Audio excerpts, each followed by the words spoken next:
सुहृन् मित्रार्युदासीन मध्यस्थ द्वेष्य बंधुषु साधुष्वपि च पापेषु समबुद्धिर्विशिष्यते।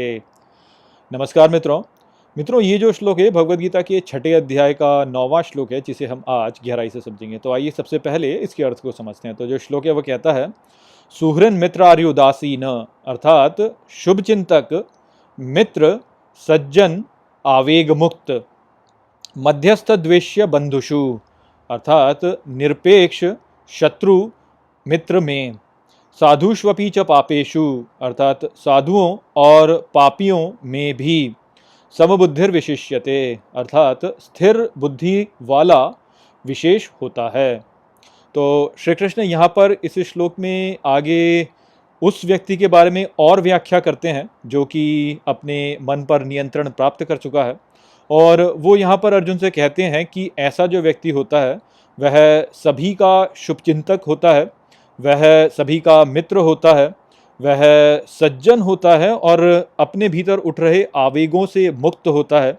ऐसा जो व्यक्ति होता है वह तटस्थ रहता है अपने शत्रुओं और अपने मित्रों के बीच में, और ऐसे ही वो तटस्थ रहता है साधुओं और पापियों के बीच में भी।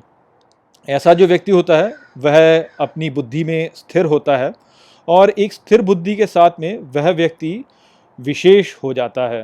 तो जो मूल संदेश यहाँ पर श्री कृष्ण का है वह यही है कि जो व्यक्ति ज्ञानी है वह वास्तव में सभी का मित्र है, वह अपने शत्रुओं का भी मित्र है और वह अपने मित्रों का भी मित्र है, वह साधुओं का भी मित्र है और वह पापियों का भी मित्र है, वह सभी का भला चाहता है।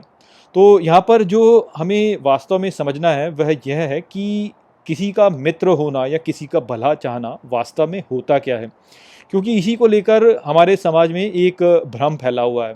तो यदि आप देखें कि जब हमें ये कहा जाता है कि हमको सभी का भला चाहना चाहिए, भले ही वो फिर हमारा शत्रु हो या हमारा मित्र हो, तो यहाँ पर कई बार लोग भ्रमित हो जाते हैं। और ऐसा इसलिए होता है क्योंकि कुछ ऐसी विचारधाराएं हैं जहाँ पर कि इसको लेकर एक अलग विचार है। तो जैसे बाइबल में आप देखिए कि बाइबल में ये कहा जाता है कि कोई यदि आपके गाल पर एक थप्पड़ मारता है तो आपको अपना दूसरा गाल भी आगे कर देना चाहिए। तो इसी विचार को लेकर के कुछ लोग कहते हैं कि देखो यहाँ पर गीता भी यही कह रही है कि अपने शत्रु और अपने मित्र दोनों से ही प्रेम करो।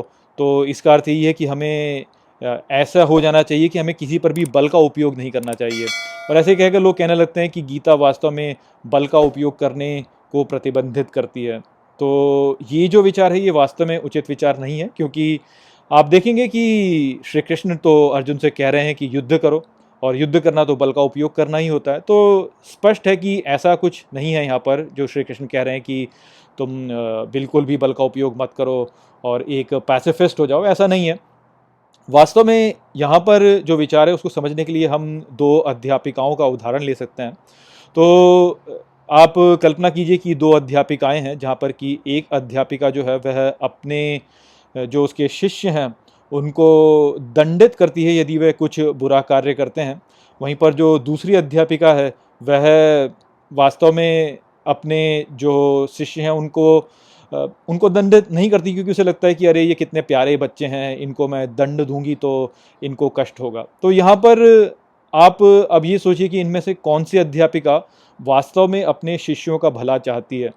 स्पष्ट है कि जो पहली अध्यापिका है, यदि गीता की शिक्षाओं को देखा जाए तो जो पहली अध्यापिका है वह वास्तव में अपने शिष्यों का भला चाहती है, क्योंकि उसके जो शिष्य हैं वो यदि अभी अनुशासित नहीं किए जाते हैं तो आगे चल के उनको जीवन में बड़ी ही कठिनाइयों का सामना करना पड़ता है। और इसलिए वो जो अध्यापिका है वह सभी प्रकार के उपायों का उपयोग कर रही है उन्हें अनुशासित करने के लिए, और इसलिए वह उन्हें दंडित भी करती है यदि वे बुरा कार्य करते हैं।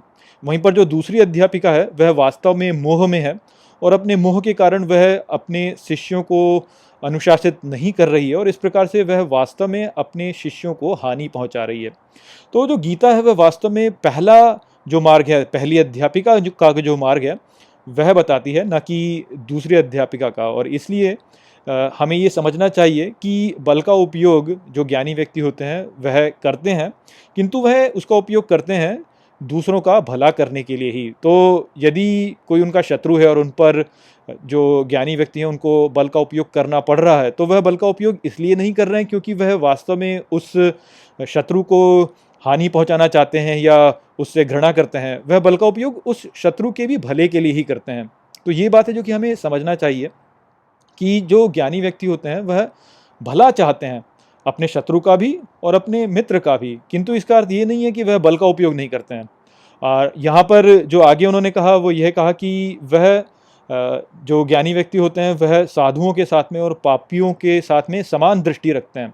तो इसको भी हमें समझना चाहिए कि यहाँ पर वास्तव में जो ज्ञानी व्यक्ति होते हैं वह सभी के भीतर एक समान दिव्यता को देखते हैं। वह साधुओं के भीतर और पापियों के भीतर भी समान दिव्यता को देखते हैं, उसी दिव्यता को स्थित देखते हैं वो। परंतु इसका अर्थ ये नहीं है कि वह साधुओं और पापियों के साथ में एक जैसा व्यवहार करते हैं। वह साधुओं और पापियों के साथ में उनके अनुसार व्यवहार करते हैं कि उनका भला किस रूप में होगा।